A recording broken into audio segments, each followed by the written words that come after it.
I was working most of my gigs for the Funny Bone Comedy Club out of St. Louis. They own 21 comedy clubs.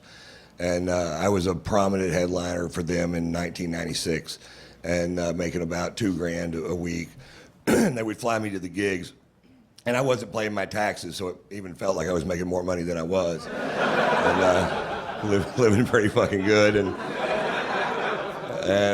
so the guy that owned that chain of clubs realized that I was working 42 weeks a year for him, so he didn't have to pay me that much money. Because what the fuck else would I do? You know, where am I going to go get those kind of gigs? You know, I don't know. And so he cuts my pay from $2,000 an air to $1,500 and flat. And I told him to go eat a steaming bowl of fuck. Okay, cut to years later. Blue Collar Comedy Tour happens. We sell 10 million albums. I start touring. I play Radio City Music Hall. I'm, you know, just things I never even dreamed of. I'm from a little dirt town in Northwest Texas. And I'm on my tour bus. It's late at night, and I'm driving back to Atlanta. And Wednesday night, when I get back to Atlanta, where I have a house, and I'm going to be the auctioneer at this huge charity event in a tuxedo called the East Lake Foundation. And it's part of the end of the golf season with the East Lake course. And so that's my big charity of the year. So it's a big deal, and I do it every year. And I'm real fucking drunk in my bus, which happens. We get what we call bus fucked up in that bus. And your only goal is to stay sober enough to make it to where your fucking bunk is. And I've barely done it. And underneath my bed on the bunk, there's a drawer that's refrigerated, and I can get water. And I've just had a bunch of dental work done, and all these are crowns on the front of my teeth. And one of them had been loose, and it had fallen off, and it was this one right here, that bad boy right there. And I stuck it back on with a piece of toilet paper in there. And it had been on there for quite a while. It stuck on, and it looked great. Look, my teeth look great. None of them are real. None of this shit's real. None of it. Not one fucking thing of this is real.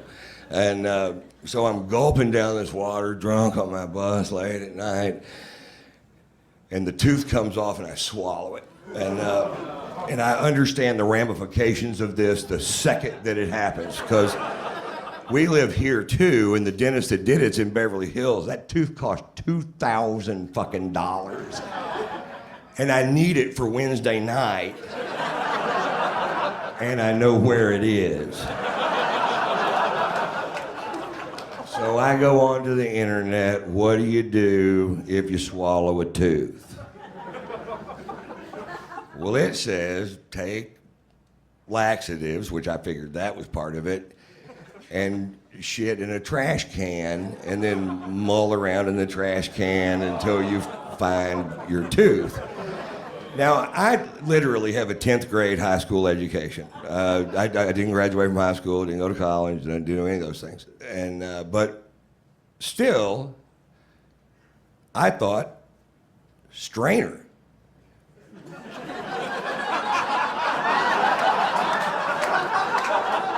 Shit in a strainer.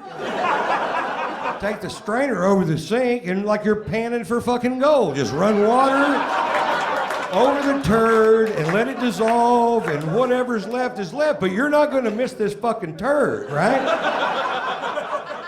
So I take everything. I'm doing these fucking liquid things. I'm doing everything, because I gotta get this tooth, gotta come out by Wednesday, because I need it so fucking bad. And it's really going bad, and I take it, I'm eating a lot of food, I'm trying to shovel this stuff out. You want to hear the rest of the story? It's gross, I know it is. And I'm actually holding a strainer underneath my butt, shitting in it, trying to find this precious piece of porcelain. But then I find at the store this thing where it's a strainer, but it has these things that you can pull out and put it on a pot, or a pot. And so now I'm fucking hooked up, right? So I can put this thing down, then put the lid down, and I don't have to hold this thing between my legs to shit my tooth into my fucking bucket, right?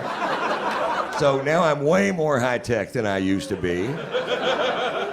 And it's day 2.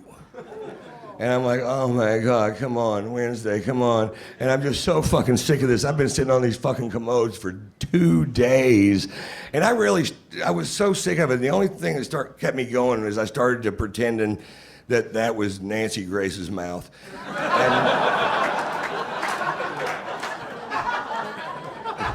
Because if you just thought, you know, I'm just shitting in Nancy Grace's mouth, and you can keep going, you know, you can keep going for a while. Day 3, turd, nice turd. We catch in the strainer bucket, high tech, take it over, rinsing it off. Last chance for romance right here. My gig is in 4 hours. And there's the tooth. I found the fucking tooth. And I put it in the dishwasher. You think I was just gonna shove it back in my mouth? And we go down there, and the fucking gig was postponed to the next night. I was like, oh. Anyway, there's my story. Thanks a lot, guys.